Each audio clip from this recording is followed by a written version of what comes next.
하는 두루미와 백조 이야기가 있습니다.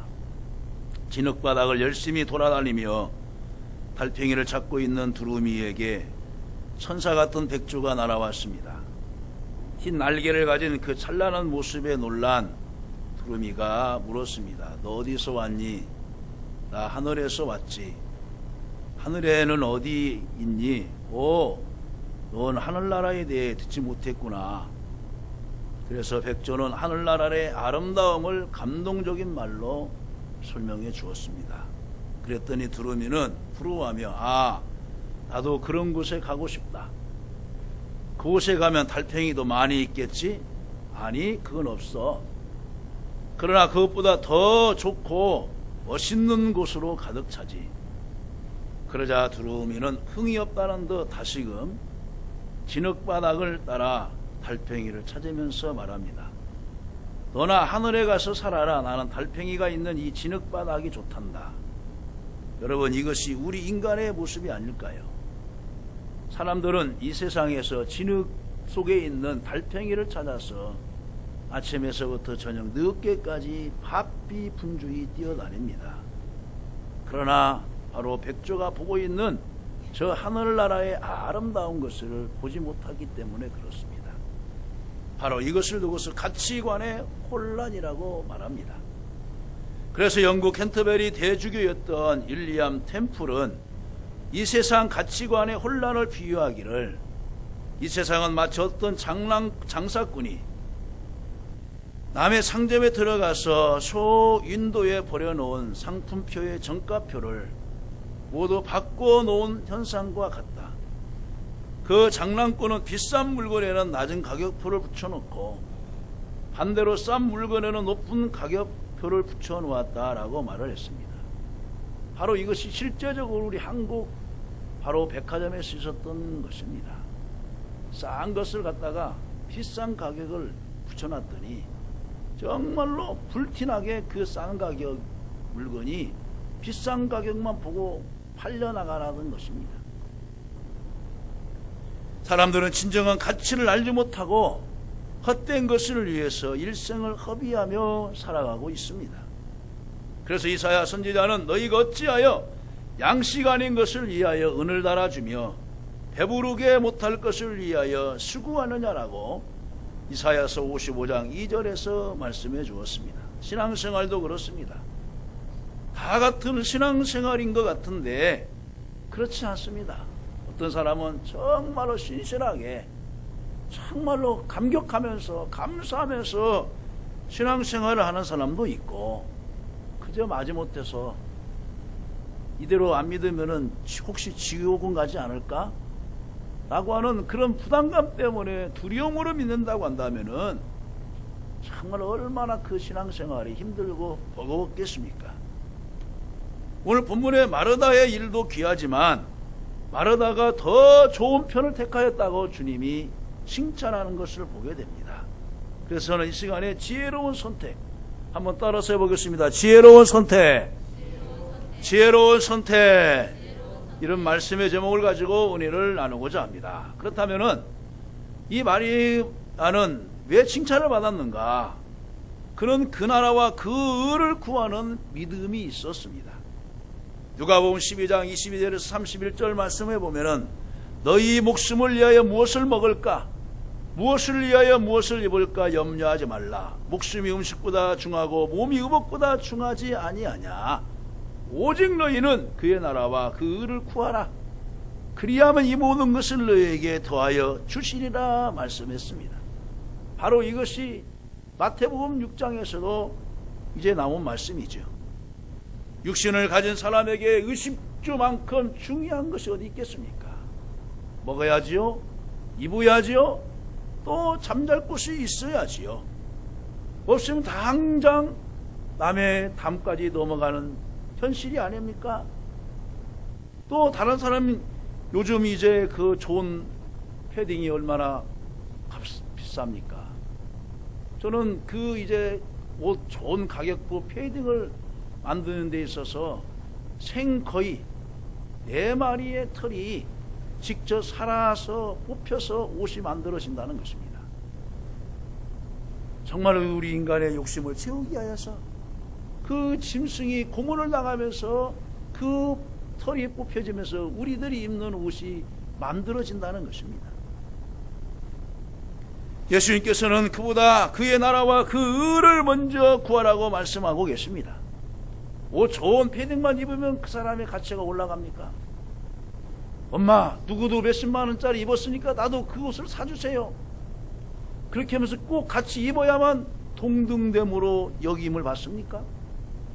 아니면 남대문 시장에서 얼마짜리 5,000원짜리 만원짜리 입어도 자기 가치관이 있고 나는 이것을 싼거리를 입었어도 내 마음에는 꿈이 있고 너희들이 비교할 수 없는 내 마음에는 비전이 있다 생각하면은 5,000원 만원짜리 입어도 그 사람은 값진 삶을 살아가는 것입니다. 그의 즉 우리 안에 예수가 있고 은혜 받고 살면 하나님께서 우리를 복된 사람으로 인정해 주는 것입니다. 유대인의 속담에 이런 말이 있죠. 고기를 주는 것보다 고기 잡는 방법을 알려주어라. 우리가 하나님 앞에 물을 구하는 것보다 샘을 구하는 것이 더 옳은 것입니다. 사람들은 먼저 물만을 구합니다. 하나님 복을 주세요. 건강 주세요. 물질 주세요. 합격하게 해주세요. 우리 손자 손녀들 잘 되게 해주세요.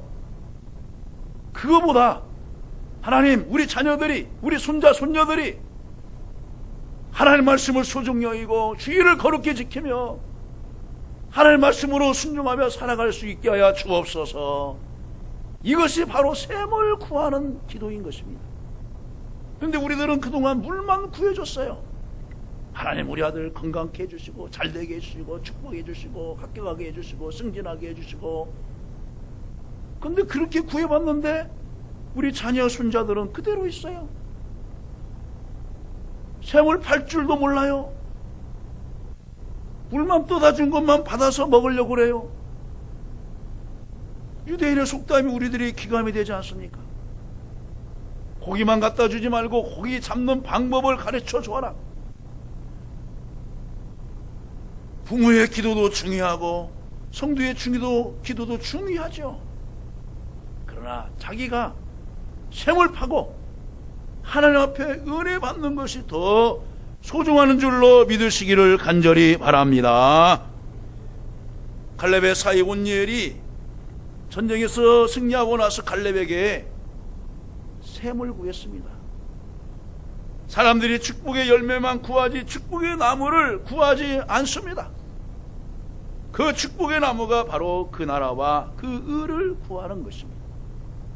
그래서 신명기 28장 1절에서 6절 말씀에 보면은 내가 내 하나님 여호와의 말씀을 삼가 듣고 내가 오늘 내게 명령하는 그의 모든 명령을 지켜 행하면 내 하나님 여호와께서 너를 세계 모든 민족 위에 뛰어나게 하실 것이라. 내가 내 하나님 여호와의 말씀을 청종하면 이 모든 복이 내게 임하며 내게 이르리니 성읍에서도 복을 받고 들에서도 복을 받을 것이며 내 몸의 자녀와 내 토지의 소산과 내 짐승의 새끼와 소와 양의 새끼가 복을 받을 것이며 내 강조리와 떡반죽 그릇이 복을 받을 것이며 내가 들어와도 복을 받고 나가도 복을 받을 것이니라 그랬습니다. 하나님은 먼저 복 얘기를 하지 않았어요. 먼저 내가 여호와의 말씀을 삼가 듣고 하나님의 말씀을 부지런히 들으라는 거예요. 그리고 내게 명령한 그 모든 명령을 지켜 행하라는 거예요. 그리하면 나머지는 하나님이 뛰어나게 하신다는 거예요. 그리하면 너를 세계 모든 민족 위에 뛰어나게 하실 것이라. 여호와의 말씀을 청종하여 살면 그 다음에 복 얘기가 나오는 거예요. 그러나 우리는 먼저 복부터 주세요. 그리하면 내가 앞으로 그렇게 살 테니까요. 이것은 자기의 의를 구하는 것이지 자기의 욕심을 구하는 것이지 하나님의 마음에 맞는 그 나라와 그 의를 구하는 것이 아니에요. 그러나 우리는 그동안 순서를 바꿔서 구했어요. 먼저 복을 주세요. 그러면 제가요 열심히 믿어볼게요. 그러나 성경은 뭐라고 합니까? 네가 먼저 말씀대로 살아라. 그리하면 나머지는 내가 책임져 주겠다.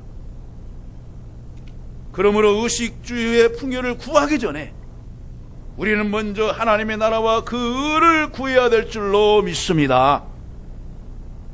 늘 은혜 받고 예수 잘 믿는데 심쓰라는 것입니다. 알고 보면 복받기 쉽죠. 성경이 가르쳐 준 대로 하면 됩니다. 요즘 여러분 그 스포츠 프로그램에 이제 골프 가르쳐 주는 프로그램이 있고 뭐 다 있어요. 저는 골프채 만져보지도 않았어요. 근데 그 사람이 해설을 하면서 그래요. 이렇게 하세요. 각도로 이렇게 하세요. 이렇게 하세요. 근데 그대로 가르치면은 필드에 나가서도 몇 야드 막 몇백 미터까지 나간다는 겁니다. 그런데 자기가 집에서 아무리 해본들 안 되는 거예요. 우리 목사님들이 건강을 생각해서 일주일에 몇 번씩 이제 족구를 해요. 그런데요, 초보에서부터 어느 때까지는 똑같이 하니까 올라가요. 근데 더 이상 안 올라가요. 더 이상 안 올라가. 왜? 우리 방식대로 몸에 배어있기 때문에. 근데 어느 목사님이 충청도에 가서 일주일간 레슨을 받고 왔어요. 그랬더니요, 훨씬 달라요. 우리 한 달 한 것보다 나아요. 우리 몇 개월 한 것보다 나아요. 왜 그렇게 했어요? 거기서 하라는 방법대로 하니까. 솔로몬이 하나님 앞에 구할 때 하나님 마음에 맞았습니다.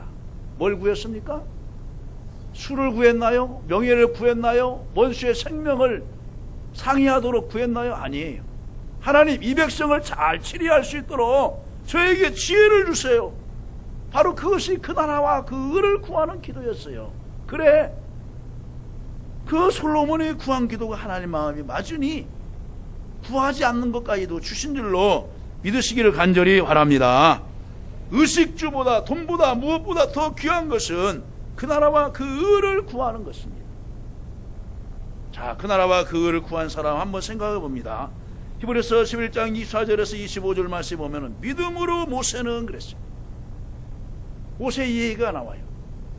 그는 장성하여 바로의 공주의 아들이라 칭함을 거절하고 도리어 하나님의 백성과 함께 고난받기를 잠시 죄악의 낙을 누리는 것보다 더 좋아하고 그리스도를 위하여 받는 능력을 애굽의 모든 부하보다 더 큰 재물로 여겼으니 이는 상주심을 바라봄이라 그랬어요. 모세가 그 나라와 그를 구한 사람입니다.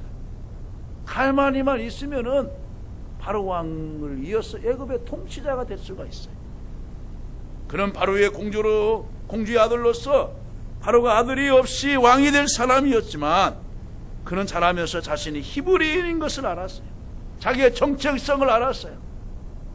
깨닫고 노예 생활하고 있는 이스라엘 백성들을 구하기 힘쓰다가 나이 버린 후궁의 아들에게 밀려나는 일을 당했습니다. 중요한 것은 모세가 그 찬란한 애굽의 영광보다 하나님의 백성들과 함께 고난을 같이 함을 더 기뻐했다고 하는 것입니다. 바로 이 모세는 예수님의 그림자입니다. 그래서 히브리서 기자는 그리스도를 위하여 받는 능력이었다고 기록합니다. 그는 그 나라와 그 의를 구하는 것이었습니다. 다니엘과 그의 친구들은 바벨론의 지위와 명예보다 믿음을 지키고 하나님의 이름을 욕되하지 않기 위하여서 신앙의 절개를 지켰습니다. 나중에 하나님께 어떻게 했습니까? 다니엘을 바벨론의 두 번째 총독자로 세워주셨어요. 총리로 세워주셨어요. 나중에는 하나님께서 그들이 그 나라에서 마음껏 꿈을 펼칠 수 있도록 자리를 다 만들어 주셨습니다. 인정도 받고 명예도 공식적으로 얻게 되었던 것입니다. 두 번째로 지혜로운 선택은 하나님을 더 사랑하는 것입니다. 마태복음 10장 37절에 아비나오미를 나보다 더 사랑하는 자는 내게 합당치 아니하고 아들이나 딸을 나보다 더 사랑하는 자도 내게 합당치 아니하라고 기록하고 있습니다. 여러분, 우리 가족만큼 귀한 것이 어디 있습니까? 내 가족만큼 더 귀하고 내 부모 형제만큼 소중한 분이 또 어디 있습니까? 그런데 주님은 이들보다 더 사랑하는 자는 내게 합당치 않다는 것입니다. 그렇다면 예수님이 불의를 저지르려고 말하는 것입니까? 이것만 볼 것 같으면 앞뒤 맥을 보지 아니고 이것만 볼 것 같으면 야, 기독교 지네들 말이지 예수 믿는 애들 싸가지도 없고 부모도 누나래도 없다는 거야? 이렇게 생각할 수도 있어요. 그렇지 않아요. 그러나 뭐냐, 내 가족보다 더 귀한 것이 있으면 없지요. 사랑하되 주님과 순서를 바꾸지 말라는 것입니다. 여러분, 극한 직업을 가진 사람들에게 어떻게 극복해 나가느냐고 물으면은 그 핸드폰에 있는 가족 사진을 보고서 이네들 때문에 제가 참아요. 이네들을 보면은 내가 힘이 나요. 저 자식을 위해서 이거 못 참겠어요? 하면서 1800, 200, 2000 도시 되는 그 용광로 속에서도 일을 하고 지하 몇백 미터 들어가는 탄광 속에서도 일을 하고 이 염동설안에 김양식장에서도 일을 하고 그 눈보라가 치는 태양으로 나가서 고기 잡는 일에도 일을 가감없이 해요. 성경에도 자기 가족을 돌아보지 않으면 불신자보다 더 악하다고까지 우리 주님은 말씀했습니다. 얼마나 가족과 가정을 소중히 여기신지 모릅니다. 그러면 여러분, 가족에 대한 의무를 다 하세요. 가족이 할 거 다른 곳에 하면 고루반 신앙이 됩니다. 아내를 사랑할 거 다른 데 가서 사랑하고 서비스로 비용으로 얼마 주는 사람들 넉나간 사람들이에요. 자녀 그 몇만 원만 주면은 감지덕지하고 야 우리 아빠 최고야 하면서 뽀뽀 세례를 막 이쪽 저쪽에다가 다 해줄 터인데 엉뚱 깽뚱한 곳에다가 돈 갖다 준 사람은 넉나간 사람이에요. 그러나 성경은 가족보다 더 사랑해야 할 분이 계신다는 것을 말씀합니다. 바로 하나님이십니다. 우리는 부모를 공경하고 형제와 우애하고 자녀들을 열심히 사랑해야 됩니다. 그래서 연말연시 가족과 함께 즐거운 시간을 갖는 것이 하나님 기뻐하신 줄로 믿습니다. 그러나 그것이 아무리 귀해도 하나님보다 더 사랑해서는 안 됩니다. 자녀 때문에 신앙생활에 장애가 된다면 생각해 봐야 돼요. 일 때문에 신앙생활에 장애가 된다면 고민해 봐야 됩니다. 예수님께서 가족을 더 사랑하면 내게 합당치 않다고 분명히 말씀하셨습니다. 왜 그럴까요? 처음에는 사랑으로 시작했다가 나중에는 믿음도 저버리게 되고 나중에는 가족 간에도 멀어질 관계가 있기 때문에 주님이 먼저 앞서서 말씀한 거예요.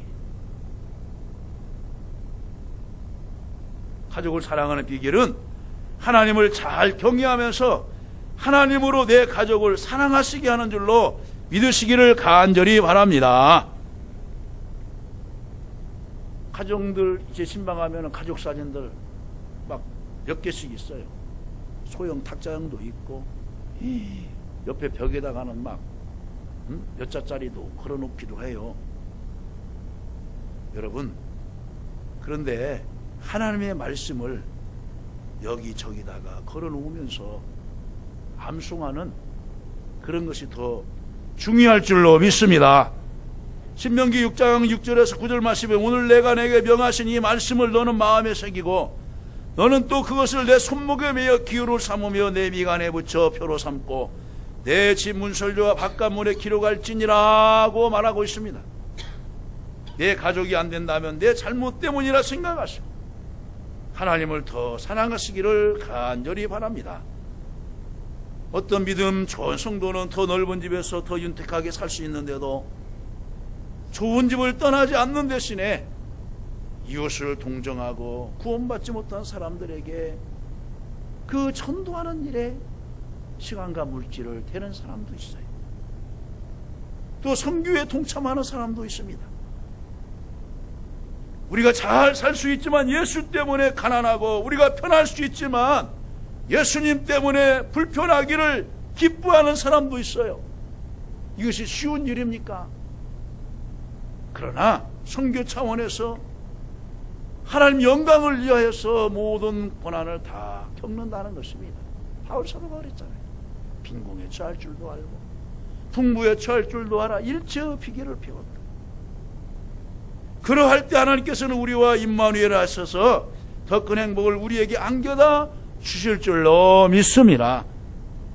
마가복음 10장 29절 30절 말씀에 보면 예수께서 이르시되 내가 진실로 너희에게 이르노니 나와 복음을 위하여 집이나 형제나 자매나 어머니나 내 자식이나 전토를 벌인 자는 현세에 있어 집과 형제와 자매와 어머니와 자식과 전토를 100배나 받되 박해를 겸하여 받고 내세 영생을 받지 못할 자가 없느니라고 하셨습니다. 여러분, 주님을 위해 산 사람과 그 가정을 하나님께서 모른다 하겠습니까? 그렇지 않습니다. 하나님은 기억하고 계십니다.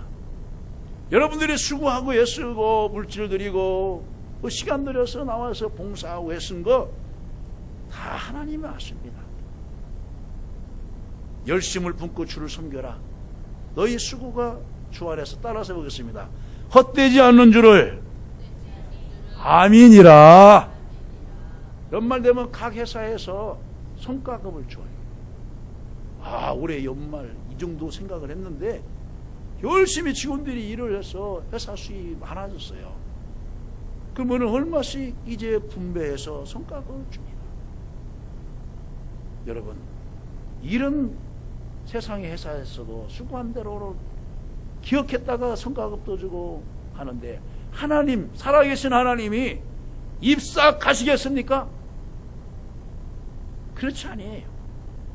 하나님의 상급으로 면류관으로 여러분을 위해서 준비하고 계시는 줄로 믿습니다. 하나님의 기쁨만 된다면 하늘의 상과 마음의 기쁨은 물론 지상의 혈통으로도 100배 이상 허락해 주십니다. 한나가 하나님 저에게 아들 하나만 주십시오 라고 기도했는데 하나님은 5배를 줬어요. 5남매를 줬어요.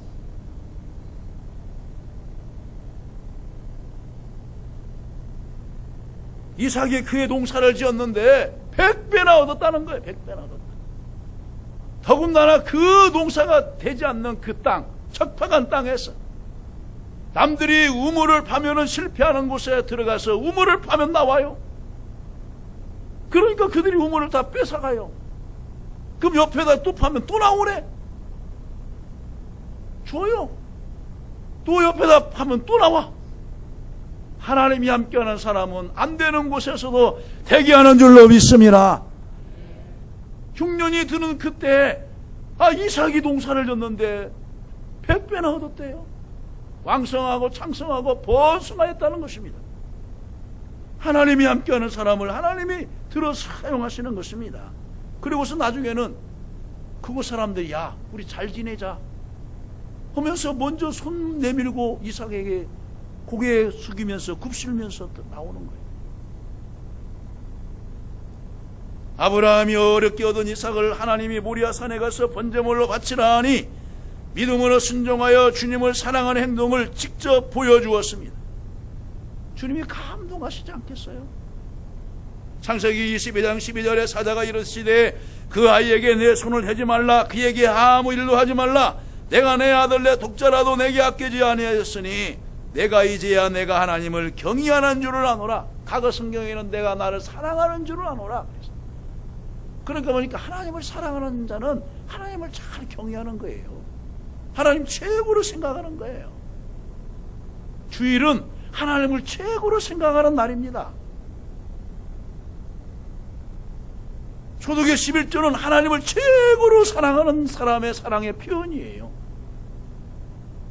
로마서 8장 28절 말씀에 보면 우리가 알거니와 하나님을 사랑하는 자 곧 그의 뜻대로 부르심을 입은 자들에게는 모든 것이 합력하여 선을 이루느니라. 하나님을 사랑하는 자에게는 모든 것이 합력하여 선을 이룬다는 겁니다.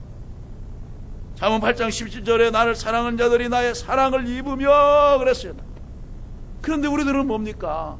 하나님의 사랑만 받으려고 해요. 하나님 이것도 사랑해 주세요. 이것도 해주세요. 저것도 해주세요. 이것도 해주세요. 그럼 너는 나에게 안 돼요. 그것은 말하지 말고요. 저만 사랑해 주세요. 저만. 이것보다 신앙의 욕심이 어디 있겠어요? 마리아는 하나님을 사랑했어요. 주님을 사랑했어요. 주님을 사랑하는 방법이 무엇인가를 알았어요. 세 번째로 더 좋은 것은 주의 말씀을 듣는 것입니다. 바로 이것이 지혜로운 선택이에요. 누가복음 10장 오늘 이제 39, 42절 말씀에 보면은 그에게 마리아라는 동생이 있어 주의 발치에 앉아 그의 말씀을 듣더니 그랬습니다.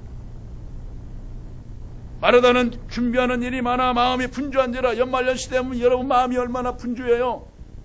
어느 교회에서 어디에서 송년 모임 가져야 되고, 가족 간에도 모임 가져야 되고, 학교 동창 모임도 가져야 되고, 직장 가에서도 모임을 가져야 되고, 경로당에서도 모임도 가져야 되고, 마음이 분주해요. 그런데도 이 마리아는 주의 발치에 앉아서 그의 말씀을 들었다는 거예요. 예수께 나아가 이르되 내 주여 내 동생이 나 혼자 일하게 두는 것을 생각하지 아니하시나이까 나를 도와주소서라고 주님 앞에 이 마르다가 막 청혼을 해요. 그러니까 우리 주님이 뭐라고 합니까? 야, 많은 일로 염려하고 근심하지 말라. 여러분, 사람들이 여러 가지로 막 일을 벌쳐놓으면은요, 이것도 혹시 안 될까? 저것도 혹시 안 될까? 이것도 안 될까? 하면서 마음이 막 분주해요. 그러나 한 가지만 컨센트레이션 집중하면은요, 거기에 몰입을 할 수가 있어요. 신앙생활도 마찬가지예요. 주님 앞에 몰입을 하면은 하나님 이거 하려고 하는데 주님 알아서 해주세요. 그래서 한 곳에 집중을 할 수가 있어요. 집중을 할 수가 있어요. 그러니까 또 주님이 뭐라고 합니까? 몇 가지만 하든지 혹은 한 가지만이라도 족하니라 그랬어요. 여러분, 우리들이 주님 앞에 다 만족함을 드릴 수 있어요? 없어요. 우리 주님은 한 가지만이라도 기특하게 보시면 그것 때문에 긍휼을 베풀어 주시는 거예요. 우리가 주님 보시기에 100% 만족한 사람이 어디 있어요? 가족 간에도 100% 만족을 줘요? 이런 말 했잖아요. 김정희 효자 없다고. 아무리 잘해주고 뭐해도 한 가지 섭섭하면 그동안 잘해줬던 것을 그냥 금수의 안개처럼 사라지는 거예요. 여러분, 그러면 안 돼요. 한 가지만이라도 나에게 고마움을 준 사람은 여러분 그 고마움을 마음에 간직하고 사시기를 간절히 바랍니다. 아멘. 이번에 복지부 행사를 하고 이제 그 남은 금액이 있어서 우리 임원회에서 이제 결의를 해서 어려운 교회 10교회를 선정해서 우리 장학금을 자녀들에게 줍시다라고 이제 그 10교회에다가 문자를 했어요. 근데 딱 성경적이에요. 두 교회가 목사님 감사합니다라고 답변이 왔어요. 그래서 제가 그 두 분하고 그 두 분들하고 그 나머지 10분들의 교회를 제가 비교를 해봤어요. 평상시에도. 그분 두 분은 없는 가운데서 목사님 고마워요. 근데 여러분, 나머지 분들은 뭐냐? 의당이 남았으니까 주는 거 당연하지 않아? 식사를 대접했어요. 마찬가지예요. 근데 누구 바라보고 하느냐? 주님 바라보고 하는 거예요. 과연 고마움을 아는 사람과 고마움을 모르는 사람에게 하나님이 어떻게 구분해 줄까? 성경에서 10사람 그 한센씨 병이 이제 문둥병 이제 치료 받았잖아요. 야, 10사람이 다 치료 받았는데 9은 어디 있느냐? 바쁘지요. 가서 사람 만나고 분주해야죠. 그동안 못 만났던 동창회도 가야 되고, 그동안 못 갔던 목욕탕도 가야 되고, 야, 정말 내 몸이 나섰나? 목욕탕도 가야 되고, 또 미장회 가서 머리도 깎아야 되고, 바쁘지요. 그러나 그분들은 진정 어디에 고마움이 있는 것을 모르고 산 사람들이. 한 사람이 와서 주님 감사합니다. 제 몸이 이렇게 나섰어. 너무나 감사해요. 이제 제가 할 일을 할 수 있겠어요. 너무나 감사해요. 그래, 내 몸을 제사에 이제 보이고 상응간 값을 제사에 드려라. 늦게 고마움을 표하고 가도 여러분 괜찮아요. 무엇이 먼저입니까? 하나님 앞에 감사가 먼저인 거예요. 감사. 한 해 동안 뭐 안 해준 것만 생각하지 말고 이제까지 살아있는 것이 얼마나 감사해요. 지금은 누가 지금 침대 위에서 오늘 내일 시간을 지금 경각간 다투고 있는데 호흡할 수 있는 거 얼마나 감사해요.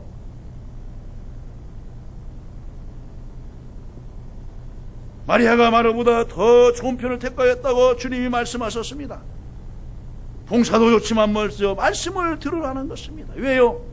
말씀이 없이 봉사하면 며칠 봉사하다가 시험 들 수도 있어요. 오래가지 못할 수도 있어요. 그렇기 때문에 주님이 먼저 하려고 이 마리아가 좋은 편을 택하였다. 좋은 편을 택하였다.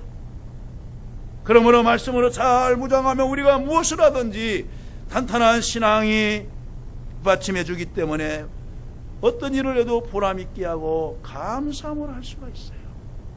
다른 사람들은, 세상 사람들과 우리도 똑같이 집을 줘요. 찬양대 아까 그랬잖아요. 어떤 사람은 모래 위에 쳐요. 근데 자기가 모래 위에 집을 짓고 있는지도 몰라요. 어느 사람 반석 위에다 집을 지어요. 이 사람은 알아요. 내 집은 어떤 창수가 나도 흐트러짐이 없어, 넘어짐이 없어, 무너짐이 없어. 그래서 기쁨으로 차곡차곡 벽돌을 쌓으면서 지어가요. 어떤 사람은 속단으로 막 빨리빨리 지어요. 근데요, 물이 들어와서 보니까 그 집을 쓸려나가 버렸어요. 그동안 노력하고 올려진 거 아무 필요가 없어요. 다 씻겨나가 버렸어요. 여러분, 아무리 급해도 바늘허리에 실을 묶어서 쓸 수 있습니까? 없어요. 저는 저희 집에서 할 일이 있어요.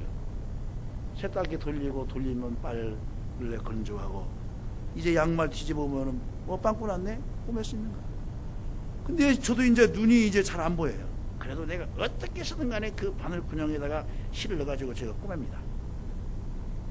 꾸며요. 아무리 바빠도 바늘허리에 실을 묶어서 쓸 수는 없어요. 그러므로 무엇보다 말씀을 잘 드려야 됩니다. 아무리 바빠도 하나님의 말씀을 들을 때 새로운 용기와 도전이 생기고, 그래야 내가 올 한해 그러니까 많은 열매가 맺혀지지 못했지만 그러나 또 반성의 기회를 삼고 내년에 또 도전하면서 또 하나님 앞에 기회를 달라고 해야지.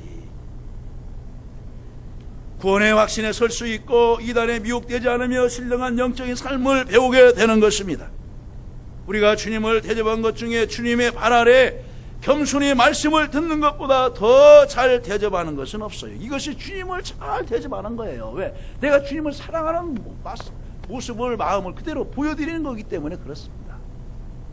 여러분, 부모님 생신날에 거창한 자리잔치를 만드는 것보다 작은 것이라도 마음을 드리는 것이 더 부모님 마음을 흔쾌하게 하는 거예요. 우리가 하나님 말씀 앞에서 겸손하고 경외하는 바른 자세를 가지고 사모한다면 그 신앙만큼 잘 자라가게 되는 줄로 믿습니다. 잠언 8장 32절 말씀에 아들들아 이제 내게 들으라. 내 도를 지키는 자가 복이 있느니라 그랬어요. 먼저 하나님 말씀을 잘 듣고 그 다음에 지키라는 거예요. 아까 신명기에서도 말씀했잖아요. 내 계명의 귀를 기울이고 그대로 행하면. 잠언 4장 1절에 아들들아 아비의 훈계를 들으며 명철을 얻기에 주의하라. 잘 들으라는 거예요. 훈계를 잘 들으라는 거예요. 또 잠언서 1장 8절에 내 아들아 내 아비의 훈계를 들으며 내 어미의 법을 떠나지 말라 하셨습니다. 계시록에서는 그 사도 요한이 그 7 교회들에게 하는 말씀이 성령이 교회들에게 하신 말씀을 들을지어다 라고 말하고 있어요.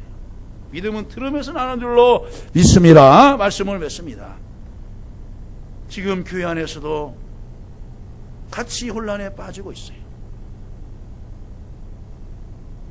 교회 밖에서는 더 말할 나위가 없죠. 그러나 우리들은 하나님 말씀의 중심을 잡고 범죄해야 하려 좋은 것은 취하고 악한 것은 모든 모양이라도 버리면서 그 나라와 그를 구하고 하나님을 잘 경외하고 사랑하며 하나님의 말씀 듣는 것이 지혜로운 선택인 줄 알았어. 우리 모두 좋은 것보다 더 좋은 최선의 선택을 연말연시함으로 하나님 앞에 영광 돌리고 새해를 맞이하시기를 주님의 이름으로 간절히 축원합니다.